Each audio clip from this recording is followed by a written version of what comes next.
UAE എന്നല്ല എല്ലാ സ്ഥലത്തെ സ്കൂളുകളിലും സബ്ജക്ട് ടീച്ചേഴ്സിന്റെ പോലെ തന്നെ പ്രാധാന്യമുള്ളതാണ് ആക്ടിവിറ്റി ടീച്ചേഴ്സും. പക്ഷെ അധികം ആരും അവെയറല്ല എന്നാണ് എനിക്ക് തോന്നുന്നത്. അതായത് drawing, yoga, karate, physical education, dance, music ഇതിലൊക്കെ സർട്ടിഫൈഡ് ആയവർക്ക് സ്കൂളുകളിൽ നല്ല ഓപ്പർച്യൂണിറ്റി ആണുള്ളത്. ഞാനാണെങ്കിൽ 8 വർഷത്തോളം കേരള കലാമണ്ഡലത്തിൽ പഠിച്ച് ബാച്ചിലേഴ്സും മാസ്റ്റേഴ്സും മോഹിനിയാട്ടത്തിൽ ചെയ്ത് പിന്നീട് ഹൈദരാബാദിൽ ഒരു ഇന്റർനാഷണൽ സ്കൂളിൽ ഡാൻസ് ടീച്ചറായിട്ട് വർക്ക് ചെയ്തതിന് ശേഷം പിന്നെ UAEയിലുള്ള ഈ ഫുജൈറയിൽ ഒരു സ്കൂളിൽ വർക്ക് ചെയ്തുകൊണ്ടിരിക്കുന്നു.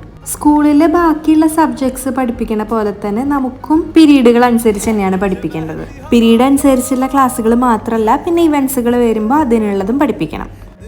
ഇപ്പം ഞാൻ പറഞ്ഞ ആക്ടിവിറ്റികൾ കൂടാതെ സ്വിമ്മിങ്ങും സ്കേറ്റിംഗ് ഒക്കെ പഠിപ്പിക്കുന്ന സ്കൂളുകളും ഉണ്ട്. നിങ്ങളുടെ പാഷനെ ടീച്ചിങ് പ്രൊഫഷനായി തിരഞ്ഞെടുക്കണം എന്നുള്ളവർക്ക് നല്ലൊരു ഓപ്ഷനാണ് കേട്ടോ ഇത്.